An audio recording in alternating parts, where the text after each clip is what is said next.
Olá pessoal, bem-vindos a essa aula sobre cônicas. Então, antes de definir o que são cônicas, eu vou explicar o porquê que elas têm esse nome. Bom, cônicas são figuras geométricas e a maioria delas a gente consegue encontrar fazendo a interseção de um cone, que é essa figura aqui tridimensional, com um plano. Então a gente vai ter aqui elipses, vai ter parábolas e vai ter hipérboles também. Aqui então eu vou fazer a definição formal de cônica.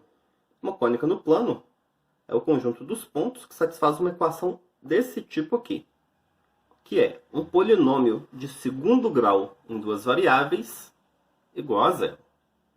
Então aqui a gente vai ter um termo do x2, o termo xy, o termo y2, o termo do x, o termo do y e o termo constante. E aí isso aqui tudo igual a zero. E para ser uma cônica, a gente exige que seja de fato de segundo grau. Então não pode acontecer do A, B e do C serem simultaneamente nulos. Se os três fossem nulos, a gente teria aqui um polinômio só do primeiro grau. E a gente vai separar as cônicas em dois tipos. Então a gente tem as cônicas que a gente chama de não degeneradas, que são elipse, hipérbole e parábola. E a gente vai ter outras cônicas também, que vão ser chamadas de cônicas degeneradas. Nessa aula aqui, eu vou apresentar as equações das cônicas não degeneradas quando elas estão na forma padrão, ou seja, quando elas estão alinhadas com os eixos e centradas na origem. A primeira das cônicas não degeneradas que eu vou apresentar é a elipse. A elipse é o conjunto dos pontos P do plano, tais que a distância entre esse ponto P e dois pontos fixos F1 e F2, que a gente vai chamar de focos, é uma constante. Então a gente pode escrever a equação da elipse assim: a distância do ponto P até o foco 1, mais a distância do ponto P até o foco 2, é essa constante que a gente chama de 2A. E aqui está o desenho de uma elipse. Então se aqui eu tenho o foco 1, aqui eu tenho o foco 2, o que acontece? Se eu pegar qualquer ponto aqui da elipse e somar a distância até o foco 1, mais a distância aqui até o foco 2, então se eu chamar isso aqui de D1 e D2, a gente vai ter que D1 mais D2 é essa constante 2A. E para a gente ter de fato uma elipse, essa distância aqui, se essa distância aqui é igual a 2A, esse 2A ele tem que ser maior ou igual que a distância entre os focos. Caso contrário, a gente não obteria aqui pontos na elipse. E reparem que se os dois focos são iguais, ou seja, no caso em que C é zero, a elipse vai ser o conjunto dos pontos, mas que se a gente pega a distância até esse foco, mais a distância até esse mesmo foco, isso dá uma constante. Ou seja, é o conjunto dos pontos que estão a uma distância fixa desse nosso único foco. Ou seja, é um círculo. Então, onde que aparecem aqui A e C? Então, 2C é a distância entre os focos. Então, o tamanho desse segmento aqui, que vai do centro da elipse até um foco, é C. E esse A, se eu pegar aqui, olha, esse ponto ele está equidistante dos dois focos. Então, a distância desse ponto até um dos focos é A. A gente define também um outro número B, que aparece nesse triângulo retângulo aqui, que envolve o A e o C. Então, claramente, B ao quadrado mais C ao quadrado vai ser A ao quadrado. É assim que a gente vai definir esse número B. E esse número B ele vai ser importante porque ele aparece aqui na equação da elipse. Bom, a equação da elipse que tem focos menos C0 e C0, ou seja, da elipse que tem os focos aqui em cima do eixo X, e esses focos eles estão simétricos em relação à origem. Então, a equação dessa elipse vai ser x ao quadrado sobre a ao quadrado mais y ao quadrado sobre b ao quadrado é igual a 1. Onde, de novo, esse A é a constante da elipse, certo? A a soma das distâncias aos dois focos é 2A, e esse B ele aparece naquele triângulo retângulo lá. Então o B ele vai ser raiz quadrada de A ao quadrado menos C ao quadrado. Então essa daqui é a equação da elipse, que está com os focos em cima do eixo x simétricos em relação à origem. E aqui eu vou fazer também a equação da elipse, que está com os focos em cima do eixo y e simétricos em relação à origem. Então a elipse que tem esses focos aqui vai ter equação x ao quadrado sobre b ao quadrado mais y ao quadrado sobre a ao quadrado igual a 1. Então, nos dois casos aqui, o b vem daquele triângulo retângulo, então ele é raiz de a ao quadrado menos c ao quadrado. E a gente chama de excentricidade da elipse o número c sobre a. Esse número c sobre a, ele vai dizer o quão achatada está a elipse. Então, no caso em que o c é 0, a gente vai ter um círculo. Enquanto que no caso em que a excentricidade da elipse vai ser esse número E, que é C sobre A. E esse número ele vai medir o quão achatada está essa elipse. Então, no caso em que os focos são iguais, o C é igual a 0 e a excentricidade é 0. Então, no caso um círculo ele é uma elipse de excentricidade 0.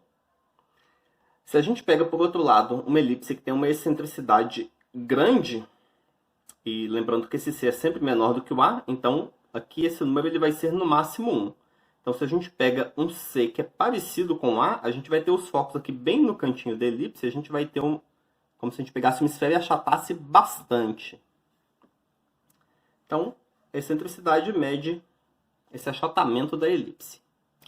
Passando agora para a hipérbole. De novo, na hipérbole a gente vai ter dois pontos fixos que a gente vai chamar de focos. E aí a hipérbole vai ser o conjunto dos pontos do plano, tais que se a gente fizer a distância desses pontos P até um foco menos a distância até o outro foco e tirar o módulo disso, isso é uma constante que a gente vai chamar de 2A de novo. Então se eu pegar aqui um ponto qualquer dessa hipérbole aqui, que está em azul, se eu fizer a distância até o F1 e a distância até o F2, isso vai dar essa constante. Para qualquer ponto que eu pegar, sempre vai dar o mesmo valor.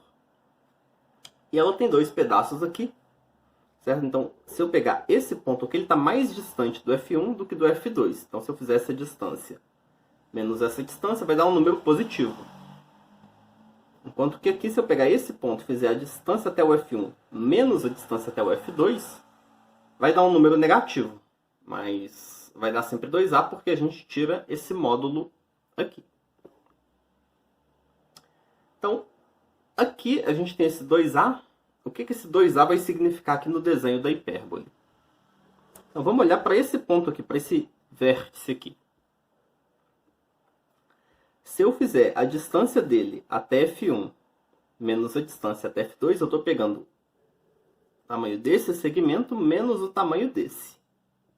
Mas como isso aqui é igual a isso daqui, 2A então vai ser o tamanho daqui, a distância entre os dois vértices. Então, A vai ser a distância aqui do vértice ao centro da hipérbole. Agora, a gente diz, se a gente pega a distância entre os focos e chama de 2C, é claro, como esse A aqui ele é a distância entre os vértices aqui da hipérbole e os focos eles são mais distantes do que isso, então esse C ele obrigatoriamente vai ter que ser maior do que o A. E esse C ele vai aparecer aqui no desenho também, como ele é a distância entre os focos. Então daqui até aqui eu vou ter C, daqui até aqui eu vou ter C também. Então esse tamanho aqui é C. E esse C ele vai aparecer aqui na hipérbole de uma maneira um pouco diferente. Então eu vou conseguir montar um triângulo retângulo de novo. A diferença é que o C aqui vai ser a hipotenusa. Então a gente vai ter esse lado aqui que vai ser A, aqui o tamanho desse segmento aqui vai ser igual ao tamanho desse segmento. E aqui vai aparecer o B. Então, de novo, a gente vai ter esse triângulo retângulo. A gente vai chamar um dos lados de B, porque ele vai aparecer na fórmula da hipérbole. A equação, então, da hipérbole, que tem focos em cima do eixo x e simétricos em relação à origem, vai ser x² sobre a² menos y² sobre b² igual a 1, onde o a é aquela constante e o c, 2c, é a distância entre os focos. E na hipérbole, não sei se vocês repararam no desenho anterior, quando o x ou o y fica grande, ela vai se aproximando de retas. Essas retas são chamadas de assíntotas. E a fórmula aqui para as assíntotas vai ser y igual a mais ou menos b sobre a x. Certo? Então, para mais aqui eu vou ter uma reta, para menos eu vou ter a outra reta.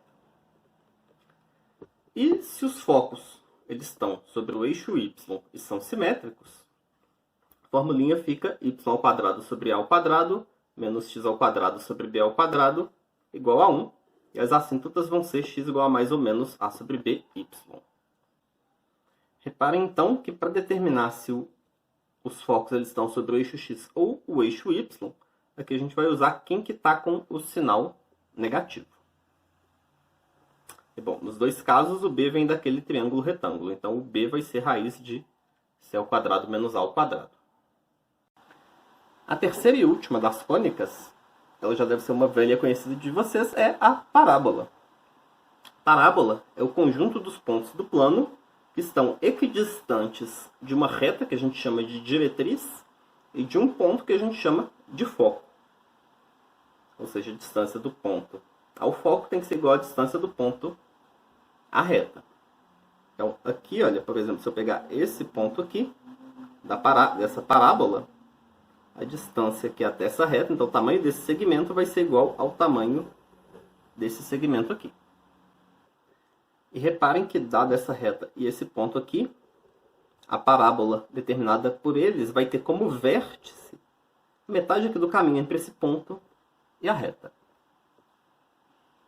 A equação da parábola, que tem o foco em cima do eixo x, e a reta diretriz aqui, ela é tal que, se eu fizer a metade do caminho entre o foco e a reta, eu vou cair na origem.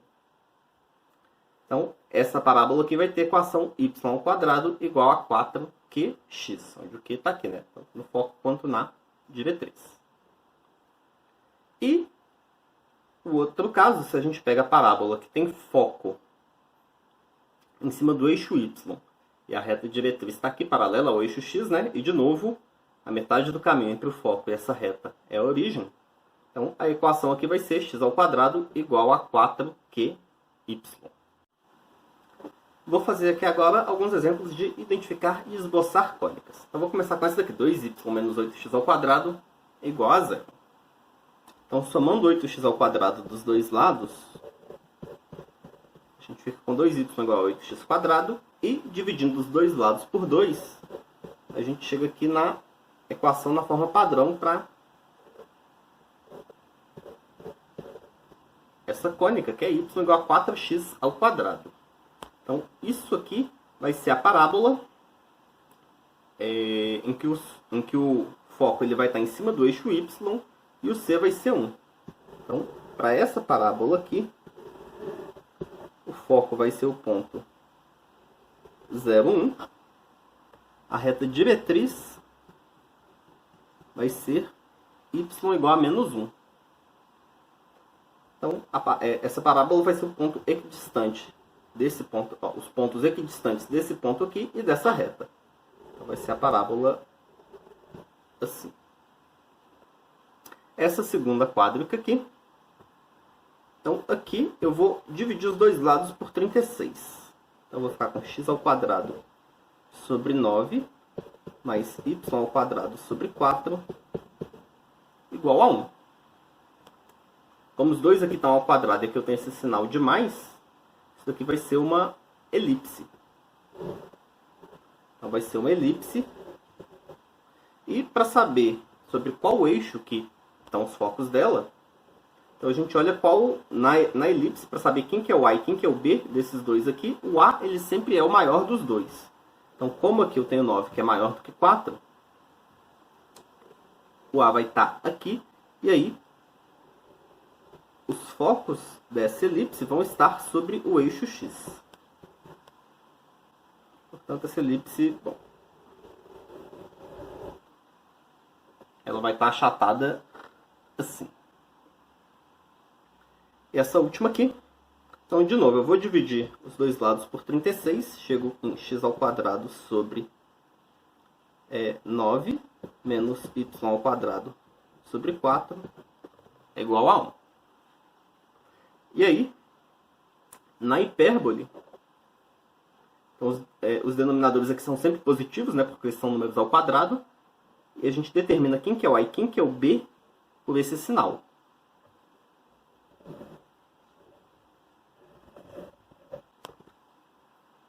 Então, nessa daqui, o A vai ser o 9 e o B vai ser o 4.